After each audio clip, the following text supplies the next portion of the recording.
Good morning students. ये video 9th और 10th के लिए है, यानी कि 9th और 10th क्लासेस के लिए। इसमें आपको इंग्लिश लैंग्वेज में पार्ट्स ऑफ सेंटेंस पढ़ना है। तो सबसे पहले हम देखते हैं ये पार्ट्स ऑफ सेंटेंस किस लिए ज़रूरी है। तो पार्ट्स ऑफ सेंटेंस इसलिए ज़रूरी है, किसी भी सेंटेंस को आप बनाएंगे तो उसका जो फुल सेंस होना चाहिए, यानी कि उसका पूर्ण भाव व्यक्त होना चाहिए, और तभी ये सेंटेंस होता है। और only gathering words in any not sequence that gives that does not give full sense. कहता है किसी भी मतलब शब्दों को किसी भी परिणाम स्वरूप इकट्ठे करने के लिए जिसमें कहता है पूर्ण भाव व्यक्त नहीं करता है या पूरा अर्थ नहीं देता है, तो उसमें हम इसको सेंटेंस नहीं कह सकते हैं। सेंटेंस हम तभी कहेंगे जब उसका पूर्ण भाव व्यक्त होगा। तो हम इसकी डिफिनेशन के रूप में अगर देखें तो हम कहेंगे a group of words that makes, ठीक कहता है, complete sense is called a sentence. कहता है शब्दों का वह समूह जो पूर्ण भाव व्यक्त करता है या पूर्ण भाव देता है, उसे हम सेंटेंस कहते हैं। अब सेंटेंस देखेंगे, सेंटेंस के पार्ट्स। तो सेंटेंस के पार्ट्स में सेंटेंस के दो भाग होते हैं, एक होता है सब्जेक्ट और दूसरा प्रेडिकेट होता है। पहला भाग क्या होता है? सब्जेक्ट, और दूसरा भाग होता है प्रेडिकेट। सब्जेक्ट को हिंदी में उद्देश्य कहते हैं और प्रेडिकेट को विधेय कहते हैं। तो सब्जेक्ट और प्रेडिकेट सामान्य रूप से अगर हम देखें तो सब्जेक्ट क्या होता है, यानी कि सब्जेक्ट अगर हम कहें सब्जेक्ट पार्ट क्या होता है, या what is told about subject और what is told about someone to do, यानी कि जो कुछ भी किसी व्यक्ति के बारे में या हम ये कह सकते हैं something is told about someone.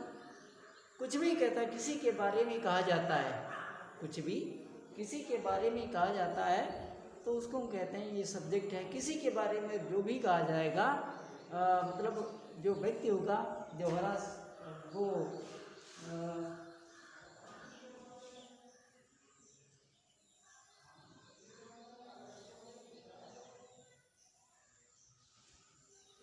हाँ, what is told about someone, यानी किसी के बारे में कुछ कहा जाता है तो किसी यानी तो कोई व्यक्ति है या वस्तु है, तो जिसके बारे में जो कुछ भी कहा जाए तो जिसके लिए अगर हम कहेंगे वो सब्जेक्ट होता है। जैसे यहाँ पे लिखें रवि राइट्स अ लेटर, कहता रवि एक पत्र लिखता है। तो इसमें आप देखेंगे लिखा है राइट्स अ लेटर, इसके बारे में कहा गया है, ये रवि के बारे में कहा गया है। तो जिसके बारे में what is told about someone, जो कुछ भी किसी के बारे में कहा जाता है तो किसी के बारे वाला यानी कि किसी, ये वाला आपका सब्जेक्ट होगा, और जो शेष भाग होगा वो आपका प्रेडिकेट होगा। तो सब्जेक्ट और प्रेडिकेट इसके दो भाग होते हैं। तो सबसे पहले देखते हैं कि सब्जेक्ट हमारा, इसके मुख्य रूप से दो भाग होते हैं। नंबर एक होता है क्वालिफायर और नंबर टू होता है मेन वर्ड। नंबर एक क्या होता है? क्वालिफायर, और दूसरा होता है मेन वर्ड। और मेन वर्ड यानी कि मुख्य शब्द, क्वालिफायर का मतलब एडजेक्टिव या क्वालिफाइंग वर्ड्स जो विशेषता बताते हैं वो क्वालिफायर होते हैं। और मेन वर्ड मतलब वो चाहे वो नाउन हो या प्रोनाउन हो, ये आपका मेन वर्ड होगा। और दूसरी बात, जो क्वालिफायर होता है इसके मुख्य रूप से तीन भाग होते हैं।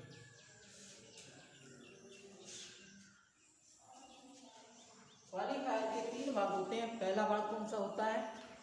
पहला भाग होता है डिटरमिनर, दूसरा भाग होता है एडजेक्टिव, और तीसरा भाग होता है एडजेक्टिव फ्रेज या एडजेक्टिवल फ्रेज।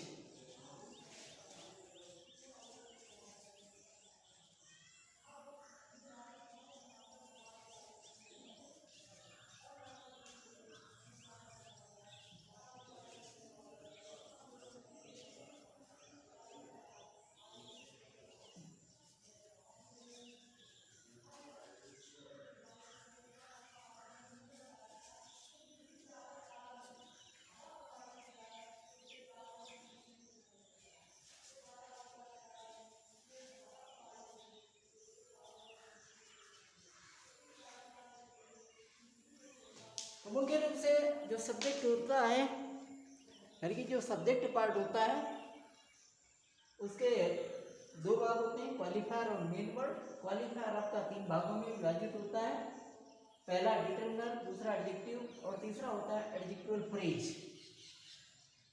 तो डिटरमिनर का मतलब होता है सीमित करने वाले शब्द।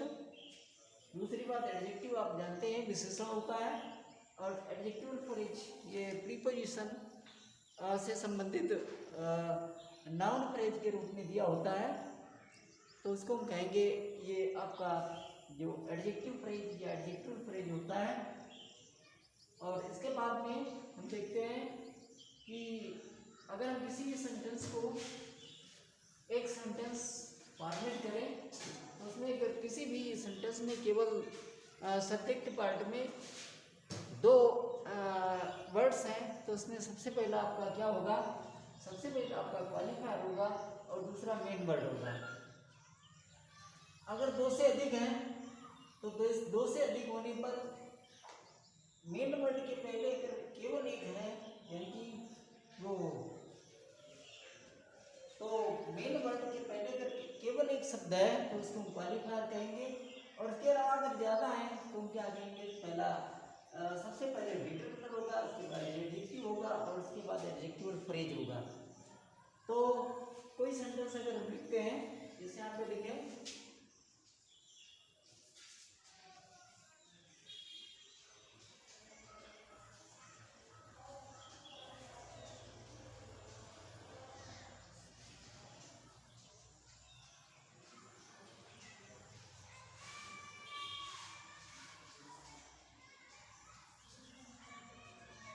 लिखा है कहता the clouds for heavy rain, बादलों ने भारी बरसात की। Cold the clouds cold heavy rain, बादलों ने भारी बरसात की। तो आपका सब्जेक्ट पार्ट केवल इतना है, और जो आपका प्रेडिकेट पार्ट होगा वो आपकी जो वर्ब होती है, वर्ब से शुरू हो जाता है, वहीं से प्रेडिकेट पार्ट शुरू हो जाता है। और इसके पहले जो भी बाईं तरफ लिखा होता है वो सब्जेक्ट पार्ट होता है। अगर इसमें केवल दो भाग हैं, यानी दो वर्ड्स हैं, तो दो वर्ड्स में जो सबसे पहले आपका वर्ड होगा वो क्वालिफायर होगा और दूसरा हेड वर्ड होगा। तो इसमें द क्या होगा, क्वालिफायर, और क्लाउड्स क्या होगा, ये आपका मेन वर्ड होगा। मेन वर्ड को हेड वर्ड भी कहा जाता है। इसके बाद में और देखते हैं,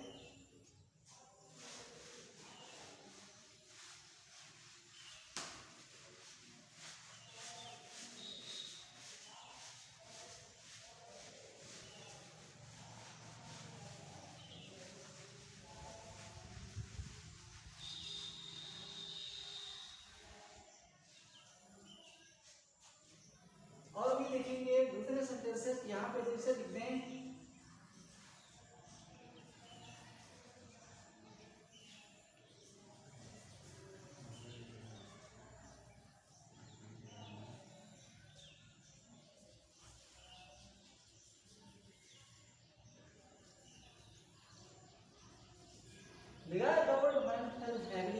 ठीक है, तो ऑन द रोड, कहता बूढ़ा आदमी सड़क पर तेजी से गिर गया। तो उसमें आप देखते हैं फिर ये प्रेडिकेट पार्ट है,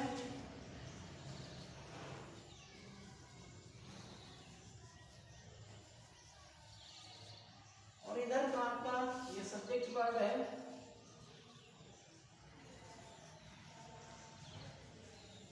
सब्जेक्ट पार्ट में आप देखेंगे इसमें 3 वर्ड्स हैं, 3 वर्ड्स हैं, 3 शब्द हैं। तो 3 शब्दों में आप देखेंगे जो आपका दा होगा ये डिटरमिनर होगा,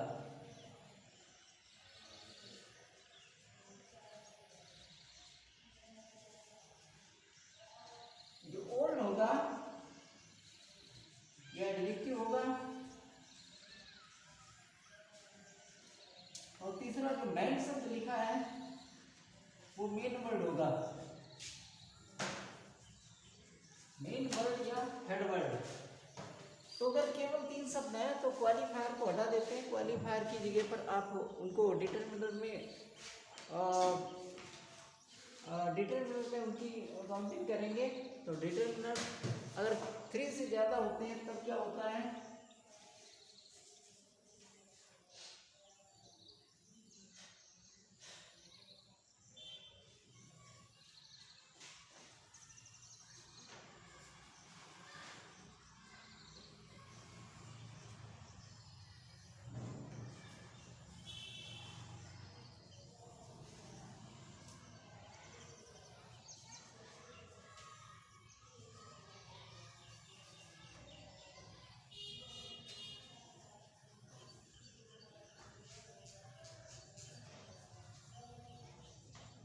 ये लिखा कहता द रेड फ्लावर्स